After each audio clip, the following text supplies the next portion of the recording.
रडायचं? चूप चूप चूप, नाही रडायचं. आज अजिबात रडायचं नाही. आज की नाही तुझे पप्पा येणार आहे, तुला खूप सारी खेळणी आणि कपडे पण आला आहे, म्हणून तू आज रडायचं नाही. अजिबात रडायचं नाही हा, हसायचं. आज तुझे पप्पा येणार आहेत ना, ते पण खूप दिवसांनी येणार आहेत. काय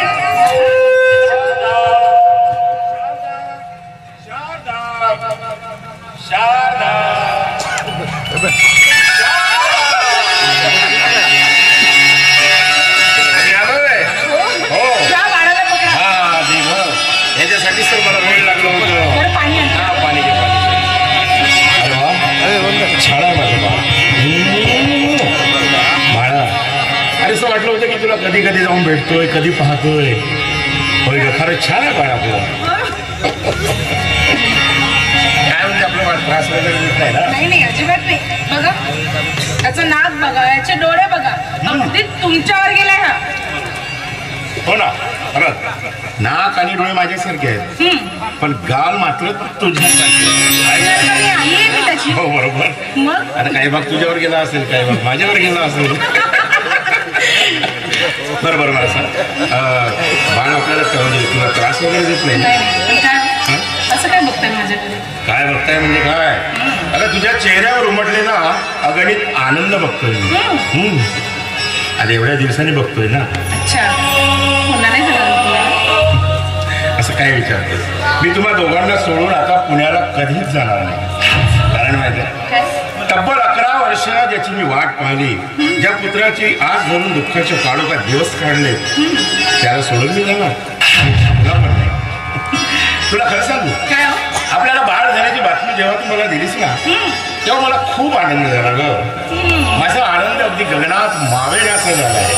आणि त्या आनंदाच्या भरात मी माझ्या कंपनीतील सगळ्या कामगारांना पेढे वाटले, सगळ्याची तोंड गोड केली आणि सगळ्यांना ओरडून सांगितलंय की मी बाप झालोय म्हणून. तेव्हा मला किती आनंद झाला असेल.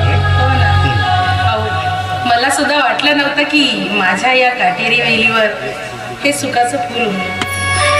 आजपर्यंत मला या समाजाने निपुत्री वांजोटी या शब्दाने नव्हती. आज मी या शब्दातून मुक्त झाली आणि आज मी माझ्या बाळाची आई झाली. पण काय मी काय म्हणते, आपलं बाळ असंच मोठं होऊ, त्या झोपडीत वाढेल आणि तुमच्यासारखा एका कंपनीमध्येच काम. नाही शांत नाही, मी माझ्या बाळाला माझ्यासारखा कंपनीतील कामगार नाही तर एक मोठा माणूस, मोठा साहेब बनवणार आहे. याच्यासाठी खूप कष्ट करेन, मेहनत करेन. होय, माझ्या श्वासात अखेरचा श्वास असेपर्यंत, माझ्या अंगात रक्ताचा थेंब असेपर्यंत मी माझ्या बाळासाठी झगडेन. आणि याला मोठ्या साहेब बनवेल शब्दा की या समाजाला सुद्धा हेवा वाटेल. आणि हा जेव्हा या समाजातील रस्त्याने चालत असेल ना, तेव्हा या समाजातील प्रत्येक माणूस म्हणेल की तो बघा शारदा आणि सुदामाचा मुलगा साहेब चाललाय म्हणून. तेव्हा आपल्याला किती आनंद होईल नाही, आणि आपला हा संसार अगदी आनंदानं फुलून जाईल.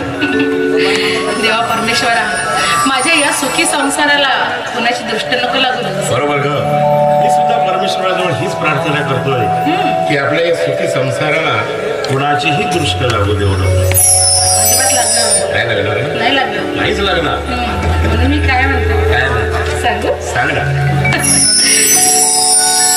तुझ्या माझ्या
सतत दुखायला लागलं होतं.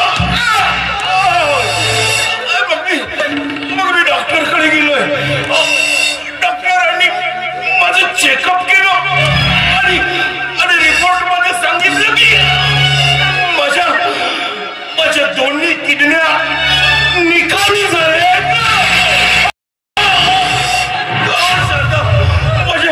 माझ्या दोन्ही किडन्या खराब झाल्या. मग त्यांनी त्यावर उपाय म्हणून ऑपरेशन करण्यास सांगितलं. शारदा, माझं जर ऑपरेशन नाही झालं ना तर मी नाही जगू शकणार. शारदा, आणि ऑपरेशनचा खर्च